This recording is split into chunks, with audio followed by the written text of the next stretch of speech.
थी विश्वकर्मा पूजा। बहुत समय पहले की बात है। कंचनपुर गांव में एक बहुत ही घना जंगल था। उस जंगल में एक बहुत ही खतरनाक चील रहता था। वह चील जंगल में रहने वाले सभी पशु पक्षियों को बहुत परेशान किया करता था। जब भी कोई पक्षी या पशु उसकी कही हुई बात को इनकार करता था तो वह उन लोगों की आंखें फोड़ने की धमकी दिया करता था। और जंगल के सभी लोग चील की इस आदत से बहुत परेशान थे। उन लोगों की आंखें न फोड़ दे। एक दिन सुबह के समय एक गुन्नी नाम की चिड़िया आसमान में उड़ते हुए दाना चुगने जा रही होती है। तभी चील उसके सामने आ जाता है और वह उसे देखकर बहुत डर जाती है और भागकर एक पेड़ की डाली पर बैठ जाती है। चील भी भागकर उसी डाली पर बैठ जाता है और बोलता है, अकेले अकेले कहाँ जा रही हो गुन्नी चिड़िया? चिड़िया जवाब देते हुए बोलती है, मैं दाना चुगने के लिए जा रही हूँ। तभी चील चिड़िया की बातों पर मुस्कुराते हुए बोलता है, अकेले अकेले ही दाना चुगने जा रही हो, मुझे भी अपने साथ ले चलो। गुन्नी चिड़िया जवाब देते हुए बोलती है, मैं तुम्हें अपने साथ लेकर नहीं जाऊंगी। अगर मैं तुम्हें अपने साथ लेकर गई तो तुम मेरे हिस्से का भी दाना चुग लोगे और मुझे भूखे पेट वापस आना पड़ेगा। ये बात सुनकर चील को बहुत गुस्सा आता है और वह गुस्से में बोलता है, तुम्हारी इतनी हिम्मत कि तुम मेरी बात को इनकार कर रही हो। अब देखो कि मैं तुम्हारे साथ क्या करता हूँ। चील इतना कहकर जैसे ही गुन्नी चिड़िया की तरफ आगे बढ़ता है, चिड़िया डर जाती है और बोलती है, देखो तुम मेरे पास मत आओ, तुम जैसा बोलोगे मैं वैसा ही करूँगी। तुम चाहो तो तुम मेरे साथ चल सकते हो। गुन्नी चिड़िया की बात सुनकर चील बहुत खुश हो जाता है और उसके साथ दाना चुगने के लिए निकल जाता है। चील और गुन्नी चिड़िया आसमान में उड़ते हुए गांव के ऊपर से गुजर रहे होते हैं। तभी वे देखते हैं कि गांव में बहुत धूम मची हुई है और सभी लोग हाथों में पूजा की थाली लिए इधर उधर घूम रहे हैं। यह देखकर चील और गुन्नी चिड़िया हैरान हो जाते हैं और उसी गांव की एक पेड़ की डाली पर जाकर बैठ जाते हैं और उन लोगों को देखने लगते हैं।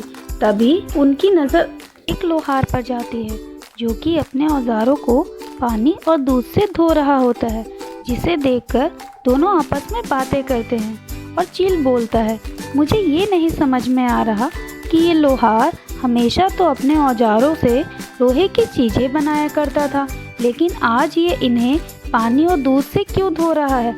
और गांव के भी सभी लोग हाथों में पूजा की थाली लिए इधर उधर घूम रहे हैं। आखिर ऐसा क्या है आज?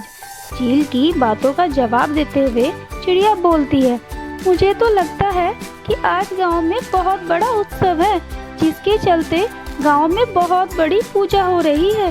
तभी चील फिर बोलता है, अरे पूजा हो रही है तो उसमें औजारों को दूध और पानी से धोने की क्या ज़रूरत है? पूजा तो भगवान की होती है ना, तो इसमें ये लोहार अपने औजारों को क्यों धो रहा है? मुझे तो लगता है इस बात के पीछे कोई न कोई राज छुपा है। मुझे तो उस राज को जानने की बहुत ही ज़्यादा उत्सुकता हो रही है। चिड़िया उसकी बातों का जवाब देते हुए बोलती है, उत्सुकता तो मुझे भी बहुत हो रही है ये जानने की कि आखिर ये लोहार अपने औजारों को दूध और पानी से क्यों धो रहा है।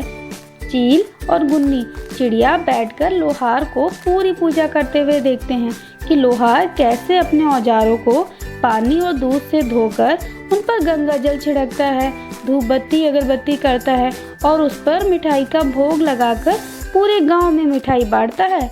ये सब देखकर गुन्नी चिड़िया और चील दोनों बहुत खुश हो जाते हैं और थोड़ी देर बाद दाना चुगकर अपने जंगल में वापस चले जाते हैं और अपने साथियों को लोहार की कहानी के बारे में बताते हैं। तभी वहाँ एक चतुर नाम का तोता आता है जो कि उन लोगों से बोलता है, आज विश्वकर्मा पूजा है और आज के दिन सभी लोग अपने औजारों की, अपने वाहनों की, हर एक चीज़ की पूजा करते हैं जो कि उनके जीवन शैली से जुड़ा हुआ है और प्रार्थना करते हैं कि विश्वकर्मा भगवान उनकी हर एक चीज़ में बढ़ोतरी करें और उनको हर एक बुरी बला से बचाएं पूरे साल। ये पूजा दिवाली के बाद होती है और इस पूजा को सेठ, जमींदार, बिजनेसमैन से लेकर गरीब से गरीब आदमी तक करता है, जिससे उनकी रोजी रोटी चलती है। चतुर की बात सुनकर चील बोलता है, क्या ये पूजा हम लोग अपने जंगल में नहीं कर सकते क्या? मुझे ये पूजा करने की बहुत इच्छा हो रही है।